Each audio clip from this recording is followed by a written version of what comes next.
Welcome to this English story. Here you learn English by listening and relaxing.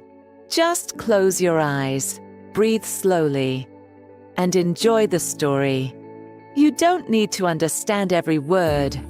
Just listen, repeat some sentences, and let your ears get used to English every day.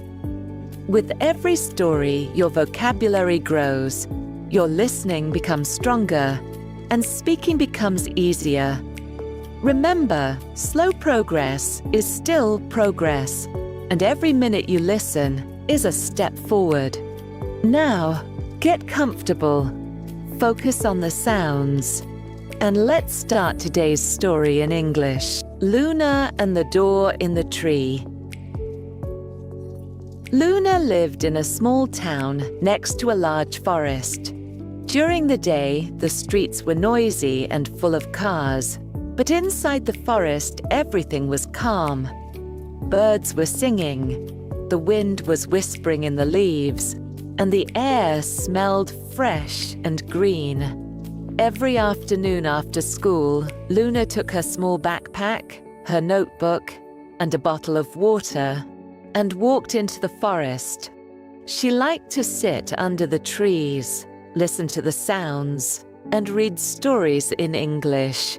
She was an intermediate learner, maybe a B1 level, so she could understand the main ideas, but not every word.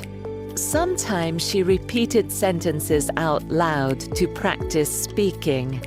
Sometimes she just closed her eyes and imagined the scenes from the stories. For her, the forest was the perfect place to learn and dream at the same time. One day the sky was a little cloudy and the forest was quieter than usual. Luna followed a small path she had never taken before. The path was narrow and small flowers were growing on both sides. After a few minutes, she saw a very old tree. It was much bigger than the other trees around it. Its trunk was wide, and its roots were like thick arms on the ground. Luna walked closer. On the front of the tree, she noticed something strange. There was a shape that looked almost like a door. The wood was darker there, and there were thin lines like the frame of a door. She touched the tree with her hand. The wood felt warm, not cold. Suddenly, a soft golden light appeared around the shape of the door. Slowly, very slowly, a real door appeared in the trunk. Luna's heart started to beat faster. "This is impossible," she whispered. But the door was there, shining with a gentle light. Luna looked around. The forest was empty. No one was there to see what was happening. She took a deep breath. "Okay, Luna," she told herself. "You always wanted an adventure. Now you have one." She put her hand on the door handle.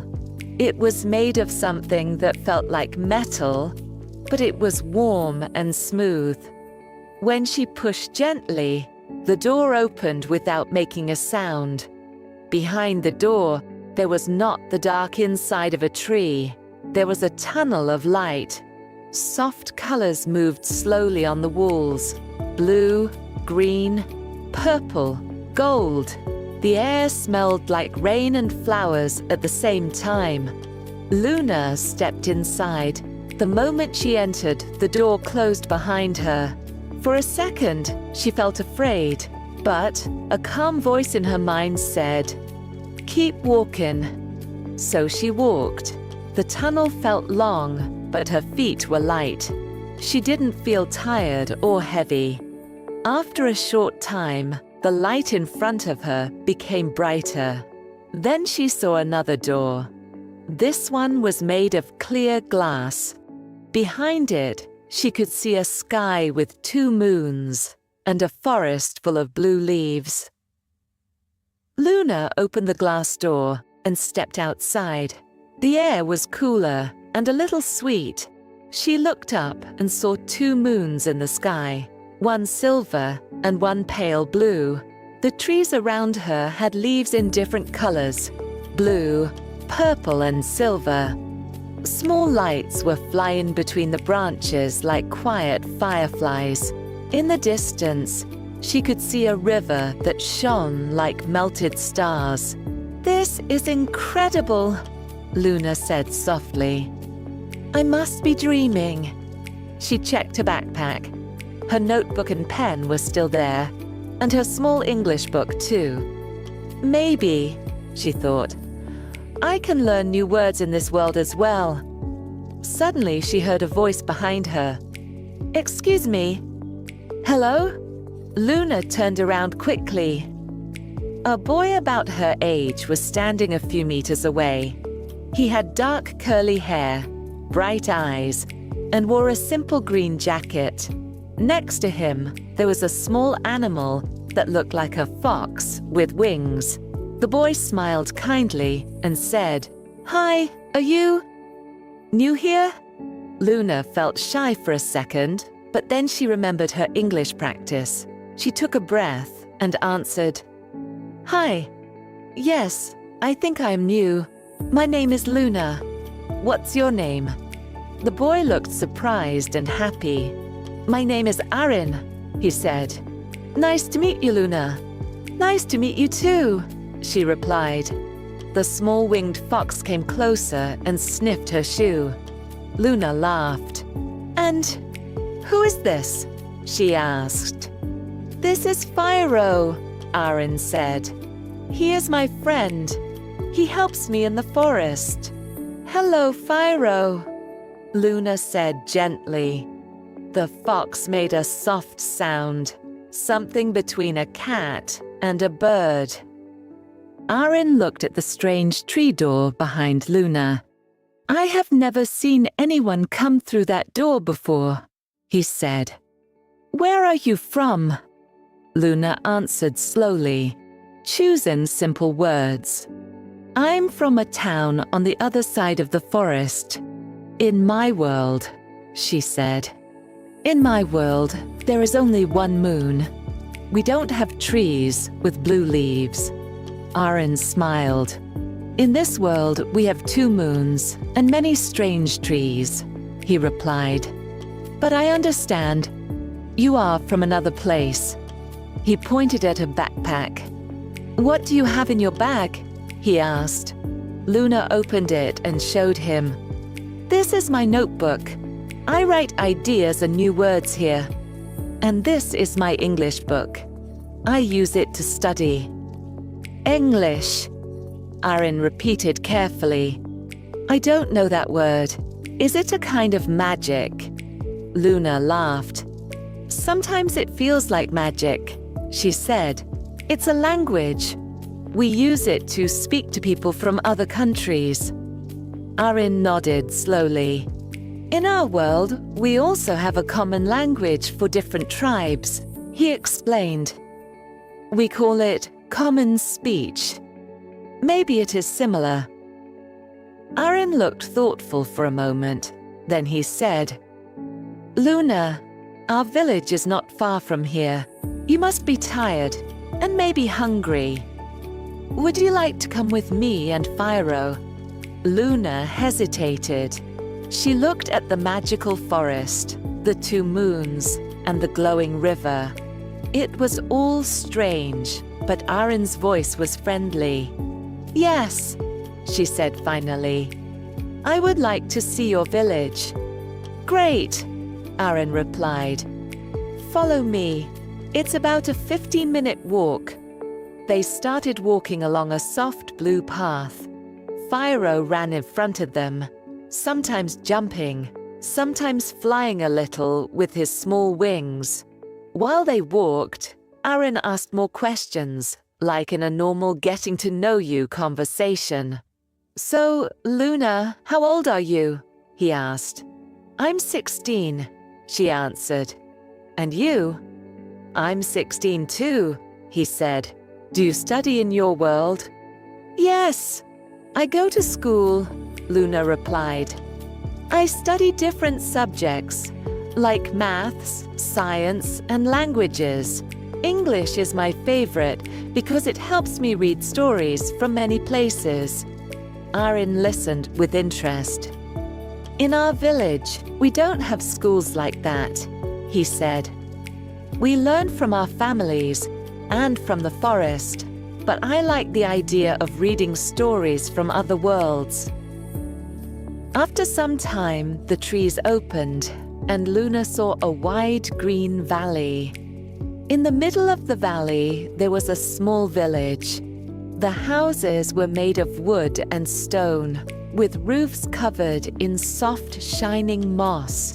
People were walking in the streets, carrying baskets, talking and laughing. Some children were playing with small balls of light that floated in the air. "This is our village," Arin said proudly. "Welcome, Luna." They walked down to the main square. There was a fountain with clear water that changed color slowly: blue, pink, gold, and then back to blue. Luna felt like she was inside one of the fantasy stories she used to read. Next to the square, there was a small market. People were selling fruits, bread, and strange shining stones. Arin stopped at a table with round purple fruits. A woman behind the table smiled at them. "Good afternoon, Arin," she said. "Who is your friend?" "This is Luna," Arin replied. "She is visiting from far away." The woman looked at Luna with kind eyes. "Hello, Luna," she said. "Nice to meet you. Would you like to try a moon fruit?" Luna answered politely, using her basic daily life English phrases. "Hello, nice to meet you too. Yes, please, I would like to try it." The woman gave her a small purple fruit. Luna took a bite. The taste was sweet and a little sour, like a mix of grapes and lemon. "It's delicious," she said. "Thank you very much." "You're welcome," the woman replied. "Arin, don't forget to take some bread for your grandmother." "I won't forget," he answered. They continued walking through the market. Luna paid attention to the everyday interactions. Greetings, thanks, small talk about food and family. It felt like a normal day in a village, just in a very magical world. Arin's house was near the end of the village, next to a small hill. It was a simple house with a wooden door and round windows. Flowers were growing all around it. They went inside. The air smelled like bread and herbs. An old woman with bright eyes was sitting at a table, cutting pieces of fruit. "Grandmother, I'm home," Arin said. "This is Luna. She came from the door in the old tree." The grandmother looked at Luna with great curiosity. "From the door," she repeated. "Ah, it has been many years since someone used that door." She stood up slowly and walked closer. "Welcome, Luna," she said. "I am Mira. You can call me Grandma Mira if you want." Luna smiled. "Thank you, Grandma Mira," she replied. "It's nice to meet you." Grandma Mira offered them seats at the table. Then she asked the usual daily life questions, like any kind grandmother. "So, Luna, are you hungry?" she asked. "A little, yes," Luna answered. "Do you like bread and soup?" "Yes, I do," Luna said. "I like simple food." Grandma Mira brought them bowls of warm soup and pieces of fresh bread. The soup had small glowing herbs inside, but it tasted gentle and comforting. While they ate, Grandma Mira continued the conversation. "Where do you live, Luna?" "I live in a small town near a forest," Luna explained. "I live with my parents and my little brother." What do your parents do? My father works in an office. My mother is a teacher. And I am a student, Luna replied. Grandma Mira nodded. Here, life is different, she said. We work with the forest. We grow plants. We collect water from the river. And we listen to the stories of the trees. After lunch, Aaron asked, Grandma, can I show Luna the talking tree? Grandma Mira smiled. Yes, she said. But remember the rules. Be respectful, speak clearly, and listen carefully. The talking tree, Luna repeated. What is that? It's an old tree at the top of the hill, Aaron explained. Sometimes it answers questions. Sometimes it gives advice. Luna's eyes became wide. In my world, trees don't talk, she said. At least I can't hear them. In this world, some of them do, Grandma Mira replied gently. Luna and Aaron left the house and climbed the hill behind it. Phiro followed them, jumping and flying in small circles. At the top of the hill, there was a single tall tree with silver leaves. The leaves made a soft sound like tiny bells when the wind touched them. They stood in front of the tree. Aaron whispered, You can ask it a question if you want. Luna felt a little silly talking to a tree, but she decided to try. She put her hand gently on the trunk and spoke in clear, simple English. Hello, tree. My name is Luna. I come from another world. I want to ask you something. How can I be brave when I speak English? Sometimes I'm afraid of making mistakes. For a moment, nothing happened. Then the silver leaves started to move slowly. Even though there was no wind, a soft voice, deep and calm, came from the trunk. Hello, Luna, the tree said. Bravery is not the absence of fear. Bravery is walking with your fear and speaking anyway. When you speak, the goal is not perfection. The goal is connection. Luna listened carefully. The words were simple but powerful. The tree continued. Every time you use English, you open a small door. On the other side of the door, there are new people, new ideas, new worlds. Do not close the door because of fear. Open it again and again. Luna felt a warm feeling in her chest. Thank you, she said quietly. I will try. Aaron looked at her notebook. Teach me some words from your language, he said. Maybe one day I will visit your world. Okay, Luna replied happily. I will teach you some basic English phrases. They are useful in daily life. She wrote in her notebook and said each phrase slowly. Hello, my name is Aaron. Nice to meet you. How are you? I'm fine, thank you. Where are you from? What do you like to do in your free time? Aaron repeated each sentence carefully. His accent was different, but understandable. Now you can use English if you meet someone from my world, Luna said. Aaron smiled. And you can use common speech here, he replied.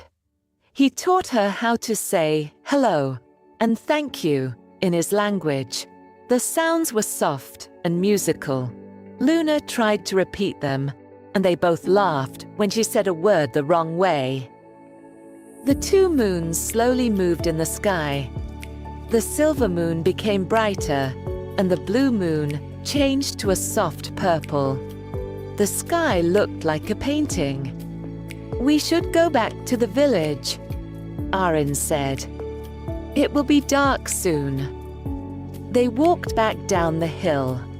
The village lights turned on one by one, like small stars on the ground. In the main square, people were sitting on benches, talking about their day. Children were finishing their games and going home. Luna thought, "Life in this world is different, but also similar. People work, eat, talk, and worry, just like in my world." At Grandma Mira's house, they had a light dinner, bread, cheese, and fruit. After that, Grandma Mira looked at the sky and then at Luna. "Luna," she said kindly, "the door between worlds does not stay open forever. If you want to go back to your world, you should go soon. But remember, if the tree accepts you, the door may open for you again in the future." Luna felt a mix of sadness and gratitude. She didn't want to leave this magical world, but she also missed her family. "I have to go back," she said softly. "My parents will worry about me, but I will never forget this place." Aaron and Firo looked a little sad too. "I hope you come back one day," Aaron said. "I want to learn more English, and I want to hear more stories from your world." "I hope so too," Luna replied. They walked together to the edge of the village, then through the forest with blue leaves. The glass door and the shining tunnel were waiting for her near the old tree on the other side. Before she entered, Luna turned to Aaron. "Thank you for everything," she said. "Thank you for the food, for the walk, and for the talking tree." "You're welcome," Aaron replied. "Can we say goodbye like people do in your world?" "Yes," Luna answered. "In my world, friends sometimes say, 'See you later,' or 'See you soon,' even if they don't know exactly when they will meet again." Aaron smiled. "Okay," he said. "See you soon, Luna." "See you soon, Aaron," she replied. She waved at Firo, who made a small happy sound and spread his wings. Then she stepped through the glass door into the tunnel of light again. The colors moved around her like soft waves. After a short time, Luna reached the wooden door inside the old tree in her own forest. She pushed it open and stepped out. The sky above her now had only one moon. The trees were green again, and the air smelled like her own world. The door in the tree slowly disappeared. The trunk became normal wood again, with no sign of a door. Luna touched the place where the door had been. "Thank you," she whispered. She walked home under the soft light of the single moon. Her backpack felt a little heavier, not because of books, but because of all the memories and new ideas in her mind. That night, in her room, Luna opened her notebook. She wrote a new title at the top of the page: "Luna and the Door in the Tree, My Secret Adventure."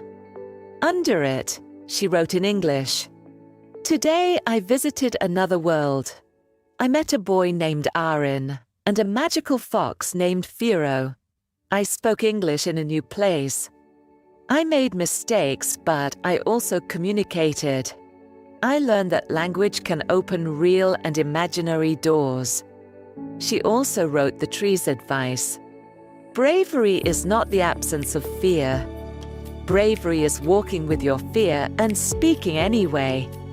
The goal is not perfection. The goal is connection." Then she smiled and thought, maybe I can turn this story into a video to help other students learn English. They can listen before sleep and imagine this world too. She turned off the light, put on her headphones, and started an English audio story. As she listened, she saw in her mind the two moons, the blue forest, and a boy practicing English in another world. Slowly, she fell asleep, ready for more adventures in both languages and worlds. If you enjoy these English audio stories, support the channel with a like and follow for new content every week.